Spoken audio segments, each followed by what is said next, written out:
Good morning, students. Welcome to my YouTube channel उत्तम classes. So student, आज मैं थोड़ा लेट से ही सही पर क्लास 9 का बायोलॉजी शुरू कर रहा हूँ. ओके, तो इस वीडियो में मैं क्लास 9 का बायोलॉजी, जो कि आप देख सकते हैं, क्लास 9 सब्जेक्ट बायोलॉजी, और टॉपिक जो है वो सेल लेने वाला हूँ. ओके, देखिए बहुत सा अलग अलग बुक आप लोग फॉलो करते हैं और हर बुक में किसी में पहला chapter improvement in food resources करके दिया हुआ है, तो कहीं अलग, मतलब कंफ्यूज होते हैं स्टूडेंट. बट अगर हम एनसीईआरटी के अनुसार चलें तो हमारा फर्स्ट चैप्टर जो है वो है सेल.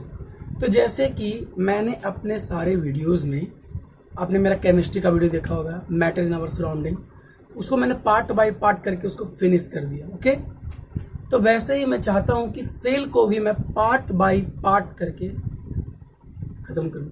तो ये बहुत ही इंपॉर्टेंट क्लास होगा आपके लिए. सेल हमें शुरू से पढ़ना है और कॉपी और पेन, जो बोलते हैं पेन, अपने पास रख लीजिए, क्योंकि आपको जरूरत पड़ेगा नोट्स का लिखने का, और वो आपको लिखना पड़ेगा. सो देर ना करते हुए मैं आज अभी आपको जो बताने वाला हूं, ध्यान से सुनिए.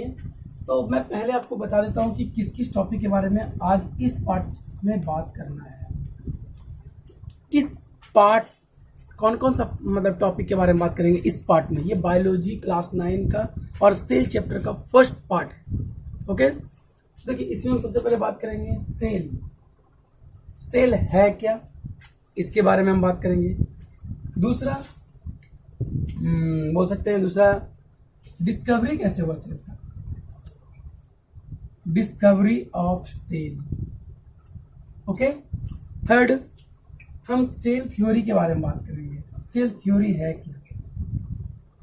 ओके, उसके बाद हम बात करेंगे टाइप्स ऑफ सेल. ठीक है ना. उसके बाद बात होगा division of labour. Okay, division of labour.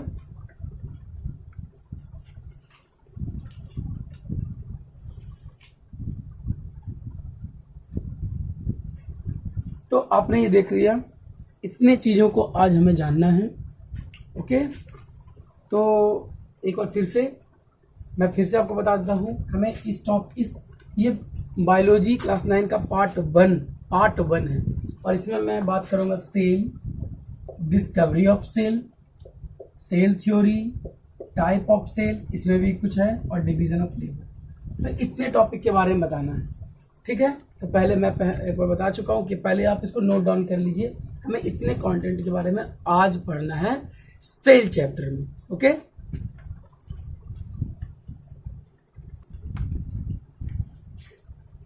तो अब हम पढ़ेंगे सेल के बारे में. What is cell. तो देखिए, सेल जो है सिंपल सा हम लिखेंगे. सेल होता क्या है, तो सेल, जैसे मैं सिंपल सा बात करता हूं, जब एक बिल्डिंग तैयार होता है घर का, एकदम सीधा एग्जाम्पल, कोई घर का बिल्डिंग तैयार होता है तो उसमें जो सबसे छोटा यूनिट होता है वो होता है उसका ब्रिक, ईंट. ओके, उसका ईंट, उसका क्या होता है, यूनिट, मतलब ईंट से मिलकर पूरा घर बना होता है. जस्ट लाइक अगर आप केमिस्ट्री पढ़ेंगे तो केमिस्ट्री में कोई भी एलिमेंट या कोई भी सब्सटेंस बनता है छोटे छोटे एटम से बनता है. तो वैसे ही बायोलॉजी में सेल जो होता है, क्या होता है, एक यूनिट होता है, unit of living organism. Living organism का क्या होता है, ये यूनिट होता है, जिसको कहते हैं सेल. और चूंकि हम क्लास 7 में भी सेल के बारे में 8 में भी पढ़े हैं, लेकिन इसमें इसका जो डेफिनेशन होगा ऐसे नहीं. It is the structural and functional unit. Structural and functional unit of living organism is called cell. It is the basic unit of cell. आप कुछ भी बोल सकते हैं। Cell is the basic unit of living organism. Cell is the structural and functional unit of living organism. आप कुछ भी बोल सकते हैं। तो ये है सेल, ठीक है ना। हिंदी में इसको बोलते हैं कोशिका। हालांकि हिंदी जानना नहीं है, पर मैं अपने क्लासेस में बता देता हूँ, इसलिए बता रहा हूँ। इसको कहते हैं कोशिका। तो ये है सेल, और सेल हमारे बॉडी का सबसे छोटा पार्ट होता है, और हर जगह हमारा सेल है, चाहे हम स्किन में, बोन में, हर जगह सेल होता है। तो आई थिंक आपको सेल समझ में आया होगा। अब हम आगे पढ़ेंगे डिस्कवरी ऑफ सेल। तो मैं इसे मिटा देता हूं, और हमारा जो आगे का जो पढ़ना है उसका नाम है डिस्कवरी ऑफ। तो अब मैं आपको बताऊंगा डिस्कवरी ऑफ सेल। सेल का discovery, okay, discovery of cell. देखिए, डिस्कवरी ऑफ सेल इसका मतलब हुआ कि सेल का खोज। देखिए, सेल का कोई खोज नहीं किया गया, ठीक है ना, बस सेल के बारे में सबसे पहले बताया किसने। हमें ये पता करना है कि सेल के बारे में सबसे पहले किसने बताया। तो देखिए, उनका नाम आप याद रखिएगा, उनका नाम है रॉबर्ट हुक। सेल के बारे में सबसे पहले किन्होंने बताया? रॉबर्ट हुक ने। और कब? 1665। देखिए, आपका क्वेश्चन आता है कि सेल को डिस्कवर कैसे किया गया। तो सेल को डिस्कवर करने के पीछे सिंपल सा आपको ये बताना है कि रॉबर्ट हुक जो कि एक साइंटिस्ट थे, ठीक है, और उन्होंने 1665 में क्या किया, जो किसी भी पेड़ का ट्रंक होता है, ट्रंक मतलब पेड़ के चारों तरफ जो होता है ना, जिसको छाल बोलते हैं, पेड़ का छाल होता है। तो पेड़ के छाल से उन्होंने कुछ को थोड़ा सा काट लिया, और उसको जब काटा और काट कर उसको जब माइक्रोस्कोप, आपको पता है माइक्रोस्कोप छोटे छोटे चीजों को बड़ा मैग्नीफाई कर देता है, तो माइक्रोस्कोप से उन्होंने देखा। जब उन्होंने माइक्रोस्कोप से देखा तो उनको इस तरह का, जब माइक्रोस्कोप से उस बार्क ऑफ ट्री को देखा तो उनको इस तरह का कुछ स्ट्रक्चर दिखाई दिया। अब इस स्ट्रक्चर को आप बोल सकते हैं कि ये जो स्ट्रक्चर है, चाहे तो ये हनी कॉम्ब टाइप का है। हनी कॉम्ब मतलब बोलते हैं मधुमक्खी का छत्ता, उसके टाइप का है। या फिर इसी को क्या बोल सकते हैं, रूम टाइप का बोल सकते हैं, या इसी को क्या बोल सकते हैं, compartment. Okay, Honey comb type का, रूम या कंपार्टमेंट टाइप का ये था, ठीक है। तो इसे क्या किया गया, जब ये कंपार्टमेंट टाइप का देखे तो आपको पता होगा कि ये जैसे रूम है, तो रूम को लैटिन लैंग्वेज बोला जाता है। वहां का लैंग्वेज, आप ग्रीस एक देश जानते हैं, यूनान एक देश होता है, इसको इंग्लिश में ग्रीस बोलते हैं। तो वहां जो भाषा चलता है उसको बोलते हैं Latin word, okay, Latin language. तो लैटिन लैंग्वेज में रूम को क्या बोला जाता है? सेलुला। क्या बोला जाता है? सेलुला। उसी सेलुला से लिया गया है सेल, ठीक है। आपको समझ में आ गया? मैं फिर से बताता हूं।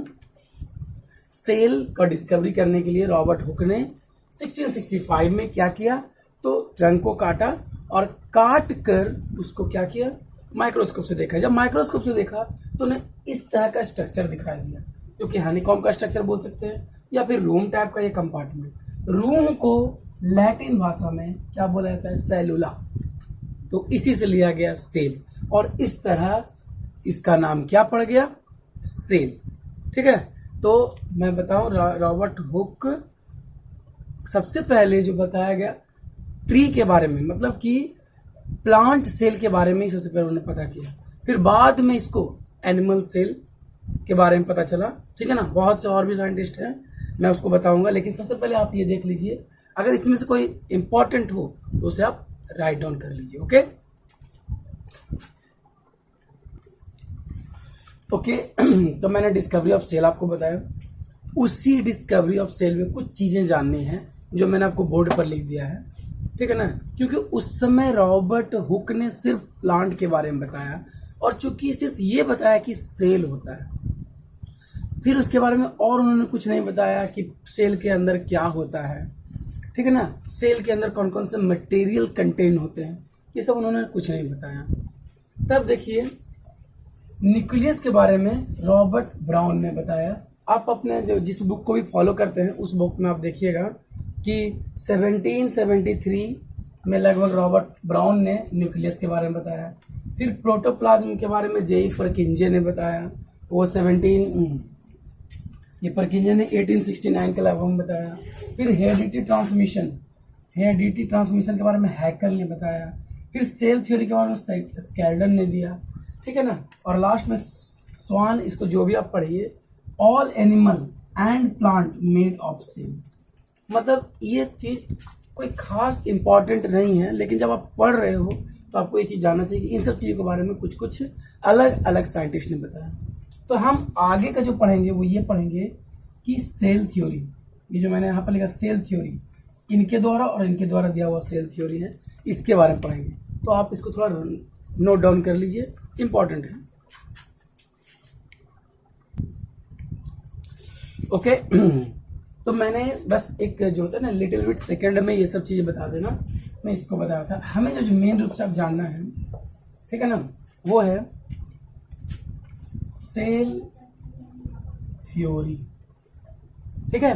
सेल थ्योरी के बारे में हमें जानना है, और ये दिया गया है, आप याद रखिएगा, आर वर्च्यू या वर्च्यू बोला जाता है, इनके द्वारा दिया गया है, ठीक है ना, यहाँ पर HO, ठीक है ना, वर्च्यू, जो भी बोलिए। सेल थ्योरी में क्या क्या पॉइंट्स है ये हमें बहुत इंपॉर्टेंट है, हमें बहुत अच्छा से इसको याद रखना पड़ेगा कि सेल थ्योरी में कौन कौन से इंपॉर्टेंट। तो देखिए पहला है सेल थ्योरी का, सबसे पहला जो सेल थ्योरी है ये कहा जाता है कि the basic and structural unit of every living organism is cell. ये आपको याद रखना पड़ेगा, basic and structural unit of any living organism is cell. ये पहला था उनका कि किसी भी लिविंग ऑर्गेनिज्म का बेसिक एंड स्ट्रक्चरल जो यूनिट होता है वो क्या होता है, सेल ही होता है। ओके दूसरा है ऑल द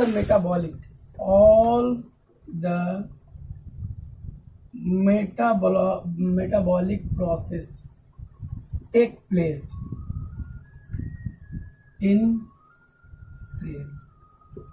जितने भी मेटाबॉलिक प्रोसेस होता है वो कहाँ होता है, सेल में होता है। उसके बाद एक बहुत important, cell is made up of pre existing cell. And last, all organism start their life, क्या बोल सकते हैं कि every organism start his life as a single cell. Every organism start their life as single cell. देखिए ये चार आपको बहुत इंपॉर्टेंट है जो कि आपको याद रखना पड़ेगा, ठीक है। सबसे पहला कि सेल थ्योरी बार बार पूछा था एग्जाम में, जो कि इनके द्वारा दिया गया है, ठीक है ना। कब दिया, 1855 में, 1855, देखिए डेट मुझे याद नहीं रहता है, गलत भी हो सकता है, इसलिए डेट पर फोकस मत कीजिए, ठीक है ना। देखिए सबसे पहले पहला आपको समझना है, basic and structural unit of any living organism is cell. किसी भी लिविंग ऑर्गेनिज्म का बेसिक और स्ट्रक्चरल जो यूनिट होता है वो क्या होता है, सेल ही होता है। ये पहला। दूसरा, all the metabolic process take place in cell. जितना भी हमारा मेटाबॉलिक प्रोसेस होता है, एक्सक्रीशन, रिस्पायरेशन, जो भी मेटाबॉलिक प्रोसेस होता है सेल के अंदर ही होता है। Cell is made up of pre existing cell. पता है ये बहुत इंपॉर्टेंट है, क्योंकि ऐसा बोला जाता है कि एक लैटिन भाषा में, लैटिन लैंग्वेज में एक लाइन है। ये जो लाइन आपको मिल रहा है, लैटिन में एक लाइन है जिसको बोला जाता है ओमनिस सेलुला ए सेलुला। ठीक है ना, आप ओमनिस सेलुला ए सेलुला ऐसे करके कुछ है, जिसका मतलब होता है cell is made up of pre, मतलब सेल जो बनता है ना वो क्या बनता है, मतलब सेल जो अराइज करता है वो प्री एग्जिस्टिंग सेल से ही कहते हैं। मतलब हमारे अंदर जो सेल है उसी सेल से फिर से बनता है, कहीं से सेल दोबारा बनता नहीं है। ठीक है ना, ऐसा नहीं है कि यहाँ सेल खत्म हो गया, ये खत्म हो गया, कहीं से और सेल आकर लग जाता है। जो प्री एग्जिस्टिंग सेल, जो पहले से एग्जिस्ट हो रहा है सेल, उसी से सेल बनता है। ठीक, and last, every organism start their life in single cell. कोई भी ऑर्गेनिज्म हो अपना लाइफ, हम सब भी जानते हैं कि हम अपना लाइफ क्लास 8 में आपने पढ़ा होगा, जायगोट से स्टार्ट होता है। ओके, और जायगोट सिंगल सेल होता है। तो ये 4 बहुत इंपॉर्टेंट है, आप लोग इसको नोट डाउन जरूर कीजिए। ओके, आप लोग नोट डाउन जरूर कीजिए इसे।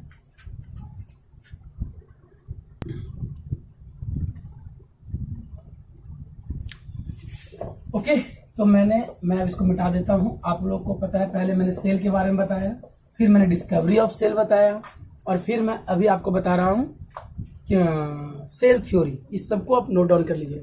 अब है टाइप्स ऑफ सेल। देखिए, टाइप्स ऑफ सेल के बारे में बहुत से अलग अलग बातें हैं। ठीक है ना, तो मैं सिंपल तरीका आपको बताऊं। देखिए, types of cell, simple cell को 2 भाग में भी बांटा जाता है उसके नंबर के अनुसार। एक को बोलते हैं मल्टी सेलर और एक को बोलते हैं यूनिसेलर, और ये नंबर ऑफ सेल के अनुसार होता है। कोई भी ऑर्गेनिज्म अगर एक सेल से बना हो तो उसको बोला जाता है मल्टी सेलर। तो ऑर्गेनिज्म को सेल के अनुसार बांटा जाता है। ठीक है, अगर आप इसमें ना भी फोकस करें, और यूनिसेलर, यूनि का मतलब ये, अगर कोई एक सेल से बना हो तो वो यूनिसेलर, और अगर बहुत सा सेल से बना तो मल्टी सेलर।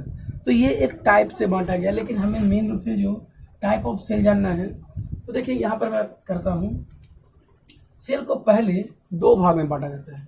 एक को बोलते हैं सेलुलर और एक को बोलते हैं नन सेलुलर।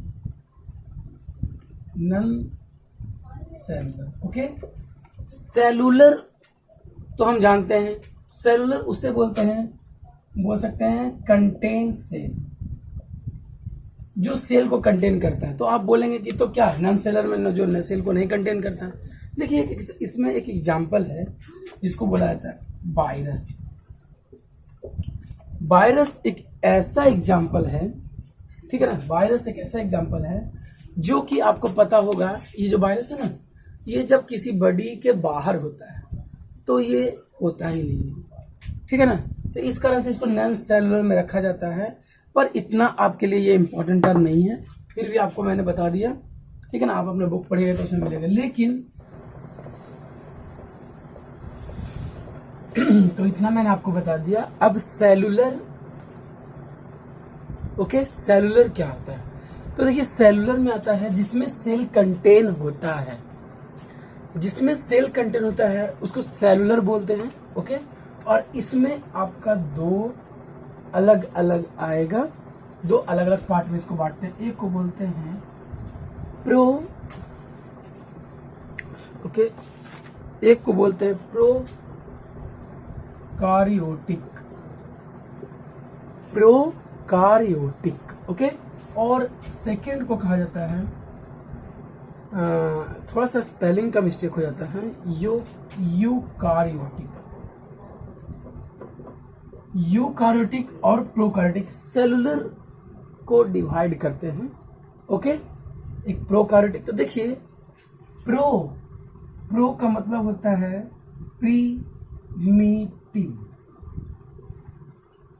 प्रीमिटिव, और कार्योटिक का मतलब होता है, ठीक है ना, कार्योटिक का मतलब आप बोल सकते हैं, कार्योटिक का मतलब होता है न्यूक्लियस। ओके, प्रीमिटिव न्यूक्लियस, मतलब इस तरह के सेलुलर ऑर्गेनिज्म में जो न्यूक्लियस होता है वो फुल्ली डेवलप्ड नहीं होता है। सिंपल सा बात, इस तरह का सेलुलर ऑर्गेनिज्म या सेल जिस सेल का न्यूक्लियस फुल्ली डेवलप्ड नहीं होता है। देखिए फुल्ली डेवलप्ड मैं जब बाद में क्लास में बताऊंगा तो आपको बताऊंगा, लेकिन यहाँ पर जैसे ये सेल होता है तो यहाँ पर न्यूक्लियस होता है। तो ये जो न्यूक्लियस होता है इसके अंदर बहुत से मतलब न्यूक्लियो बोल सकते हैं कि कुछ छोटे छोटे कण होते हैं, पार्टिकल्स होते हैं। तो यहाँ ये न्यूक्लियर मेम्ब्रेन नहीं होने के कारण इसके सारे पार्ट्स मिल जाते हैं। सो अनडेवलप्ड न्यूक्लियस कहते हैं इसको। तो अनडेवलप्ड न्यूक्लियस इसमें होता है प्रोकार्योटिक में, लेकिन यूकार्योटिक में डेवलप्ड न्यूक्लियस आता है।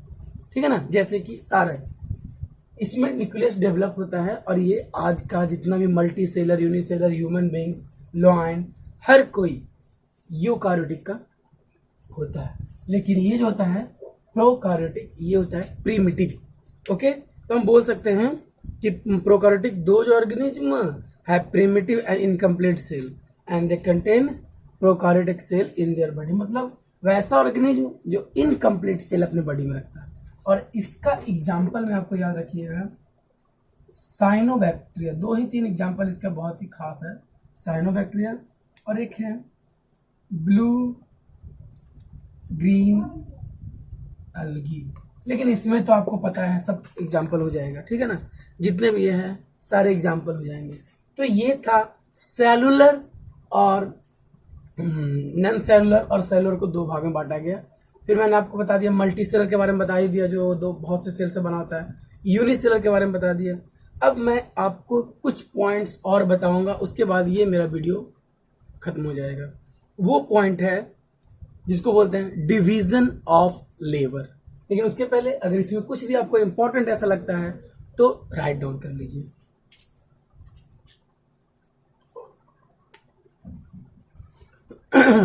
ओके, तो मैं इसे इरेज करता हूं। ओके, और लास्ट देखिए, ये मैं पहले ही बता देता हूं, ये आपका एक इंट्रो क्लास है बायोलॉजी क्लास 9 का। हो सकता है इस वीडियो में मैं थोड़ा जल्दबाजी में कुछ बात कर लूं, लेकिन इसके बाद का जो वीडियो 9 क्लास का आएगा वो बहुत ही सिस्टमेटिक ढंग से आएगा। हालांकि इस वीडियो में भी सिस्टमेटिक ढंग से ही आया हुआ है। मैं पहले आपको बता चुका हूं, हमें सेल जानना था, मैंने आपको सेल बताया। डिस्कवरी ऑफ सेल जानना था, वो मैंने आपको बताया। सेल थ्योरी जानना था, वो मैंने आपको बताया। मल्टी सेलर यूनिसेलर के बारे में बताया। फिर उसके बाद टाइप्स ऑफ सेल में बताया, प्रोकार्योटिक क्या होता है, यूकार्योटिक क्या होता है। एंड द लास्ट वन वो है डिवीजन ऑफ लेबर। देखिए ये एक थोड़ा सा नया है, हालांकि इसके पहले मैं जितना बताऊं आप 8 क्लास में भी पढ़ चुके हो, लेकिन ये डिवीजन ऑफ लेबर एक नया चीज है। और ये है नहीं लेबर का डिवीजन। जैसे सिंपल सा बात है कि अगर कोई काम करने के लिए, ओके, जैसे घर ही बनाना हो, सिंपल सा हमें बिल्डिंग कंस्ट्रक्ट करना हो, तो अगर बिल्डिंग को कंस्ट्रक्ट करना हो तो हम क्या करते हैं कि हमारे पास सब काम के लिए अलग अलग लोग होते हैं। ओके, कोई मतलब ईंट को लाने वाला अलग, बालू को लाना, बहुत सा काम अलग होता है। अगर हम घर में कोई काम होता है या फिर हमारे डेली लाइफ में सब काम करने वाले अलग अलग लोग होते हैं। ओके, तो वैसे ही हमारे बॉडी में भी एक डिवीजन ऑफ लेबर है। मतलब हमारे बॉडी में बहुत सा काम होता है और हर काम का एक अलग अलग सेल होता है। इसी को कहा जाता है मतलब काम के रूप में बंटवारा। This is the division of labour. काम के रूप में बंटवारा होना ये इसको कहते हैं डिवीजन ऑफ लेबर। और डिवीजन ऑफ लेबर जैसे सिंपल सा बात है, तो हमारे बॉडी में भी बहुत से सेल हैं जो कि इस डिवीजन ऑफ लेबर को अपनाते हैं। जैसे अगर पंप करना हो, ठीक है ना, तो कार्डियक मसल या कार्डियक सेल है जो कि हार्ट बना होता है उससे। स्टोमक डाइजेशन का प्रोसेस करता है, तो स्टोमक जो बना हुआ मसल सेल से, मतलब स्टोमक का अलग अलग सेल है उससे बना हुआ है। मूवमेंट करना हो, लोकोमोशन करना है इधर से उधर, तो मूवमेंट करना है तो उसके लिए हमारा मसल सेल है। सपोर्ट करना है, बोन सेल है। ओके, बहुत सा सेल है। तो सब सेल का हमारे बॉडी में अलग अलग काम है। ओके, तो इसी को कहा जाता है डिवीजन ऑफ लेबर। हर तो आप जब अपना बुक पढ़िएगा तो मतलब जो भी बुक आप फॉलो कर रहे हो, आई थिंक आप एस चांदिकम फॉलो कर रहे होगे, तो उसमें आपको बहुत सा अलग अलग म्यूकस का एग्जांपल दिया होगा, जाइमोसिन सेल का एग्जांपल दिया होगा, बहुत सा सेल का एग्जांपल दिया होगा और सबका फंक्शन। तो आप उसको राइट डाउन कर लीजिए और समझ जाइए, क्योंकि इसमें जो हमें समझाना है, मेरे वीडियो के अनुसार जो मुझे समझाना है कि डिवीजन ऑफ लेबर क्या होता है, तो सिंपल काम का बंटवारा। तो हमारे अंदर, हमारे बॉडी में भी काम का बंटवारा अलग अलग ऑर्गन करता है और वो अलग अलग ऑर्गन अलग अलग सेल से बना होता है। हार्ट कार्डियक सेल या हार्ट सेल से बना है, ठीक है ना। मसल सेल से, बोन सेल से, ट्रांसमिट करने के लिए न्यूरॉन है जो कि नर्व सेल है, ठीक है। तो ये जानना जरूरी था आप लोगों को और आई थिंक आप समझ गए होंगे। तो देखिए मेरे इस वीडियो में और भी, जैसे अगर आप इस चंद को फॉलो करते हैं, ठीक है ना, मैंने जितना बताया वो क्लास 9 के सेल के इंट्रोडक्शन के लिए बहुत जरूरी था और आप इतना राइट डाउन कर लीजिए, ठीक है। इससे फालतू, लेकिन आप आगे भी जान सकते हैं। और इसके बाद का जो मेरा वीडियो आएगा वो आएगा स्ट्रक्चर ऑफ सेल, और वो बहुत ही लंबा वीडियो भी होने वाला है। स्ट्रक्चर ऑफ सेल में आपको बताऊंगा और बहुत ही वेट कीजिए, जल्दी ही आएगा। लेकिन इस वीडियो को जो बच्चे क्लास में पढ़ते हैं और घर पे बैठ के पढ़ना चाहते हैं, तो ये वीडियो बहुत हेल्प करेगा उनको, बहुत ज्यादा हेल्प करेगा। सो इसको ध्यान से देखिए और नेक्स्ट पार्ट 2 आने का वेट कीजिए, ठीक है ना। ताकि और अगर आपको ये वीडियो अच्छा लगा, क्योंकि मैंने क्लास 9 का अब वीडियो बनाना शुरू कर दिया, अब मुझे इसका पार्ट बाय पार्ट करके वीडियो जल्दी लाना है ताकि बच्चे जल्दी समझ सके। ओके, सो